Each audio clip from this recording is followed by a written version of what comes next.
Okay, so I had a little bit of a video issue. Anyway, I was able to find my spare gaskets. As you can see, I've put the new gasket on. It's an older gasket. From all the carb rebuilds I've done, you accumulate these. At one point, you can see how many I have. And I also have them for the different types of carbs. There's a different type of carb that Gravely puts out that's, completely different body. But the real thick one that I had just would not work. It was not going to accommodate this. I needed more flexibility in it. I had a thinner one. It still, it would have worked, but what I had done in trying one just like that is I split it, trying to get it around it. And as you can see, there's no screw up here. The screw is back here. So this is trashed. So I'll put these back in my carb storage area. And next time I have to do a rebuild, which I don't think I'm going to have to for a while. Anyway, I'll know I have these and won't order them, and I'll just order the individual parts. The other thing I did while I was having video problems was that I got the new idle jet ready to go when I reassemble this, and I also got the main jet adjustment ready to go. So I even put the little gasket on it, and the gasket is in one of these bags, and it threads on when it gets down here, so it stays on there, so it doesn't go anywhere. I got to back this out because I don't want to damage the tip of the needle valve, but I cleaned this up also in the hot tank, and as you can see, there's no marrings or anything like that. There's little teeny tiny ones, not enough to impede the flow of the fuel. So this is ready to go back together. So I'm going to slap this back together real quick. And one of the things that you want to make sure that everything lines up, there's no gaps. The only gap there is the gasket gap, right? And so everything is good. There's no gaps, and we're ready to screw this down. So put the screws in now. When I thought I was videoing earlier, when I had to reassemble this and go back to where I was. What I said is, like, when you tighten these 4 screws, you want to tighten them in a way that it's like a tire. So you do it like a star pattern.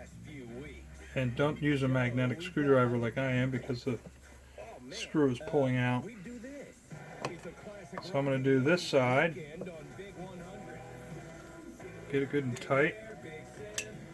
And then this side.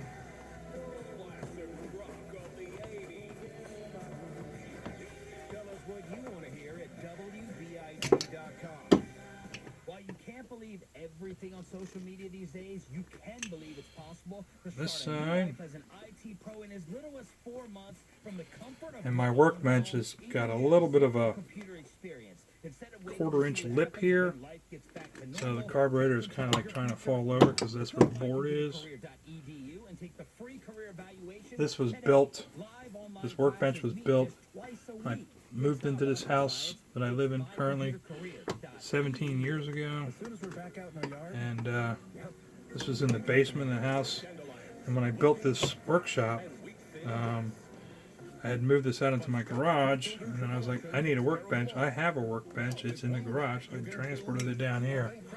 But it needs to be planed, seriously. Okay, so the float body is back on. Carbs all back assembled.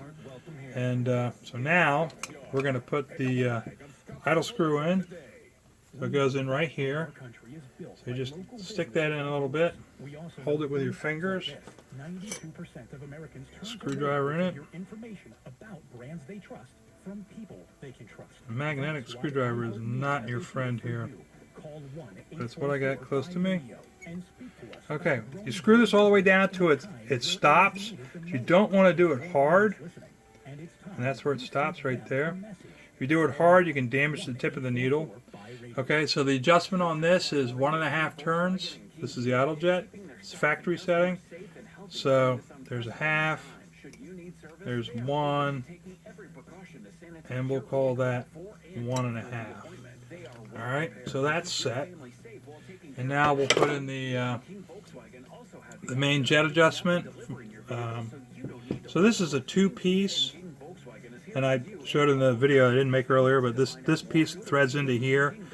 It's important when you're rebuilding, when you pull these apart, there's going to be all kinds of gunk. If it hasn't been rebuilt, it's been used for years, all kinds of gunk on the inside of here. So it's imperative you pull these two apart. It's a 5/16. This is a 1/2 inch, and you split them. And when however you clean them, you make sure you get all the gunk out of here, because that'll just hinder the fuel flow.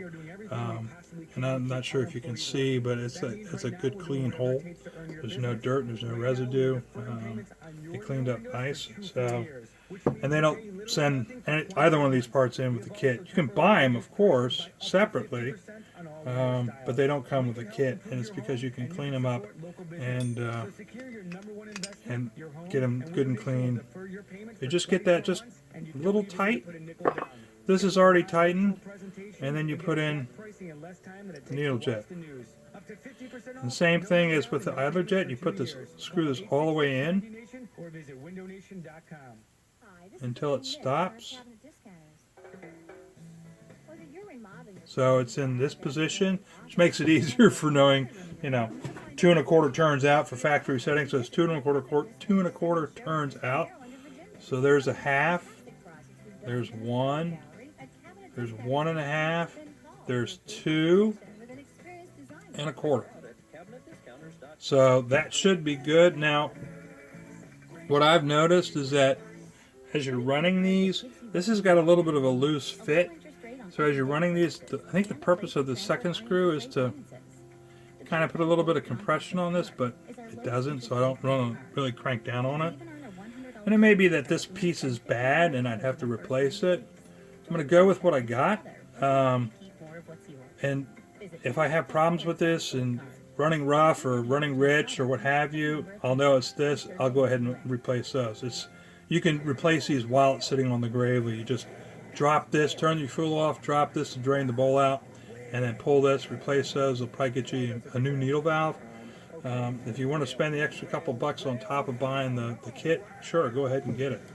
But that's it. That carb's rebuilt, and I guarantee you this thing will start right up as soon as it's fueled up, as long as the gravely runs. That'll be all the tests. Now the last thing I'll do to this, I'll pull this out. I'll tape that, but I'm going to paint this black. I had another gravely up in my place in West Virginia. I restored that, and I painted the carburetor black when I painted it, and it just looks nice, just for aesthetic pieces. The paint will eventually come off, but you know what? For first couple of runs, it makes it fun. So anyway, that's how you rebuild a Gravely Zenith Carb. All right, thanks. Have a great day.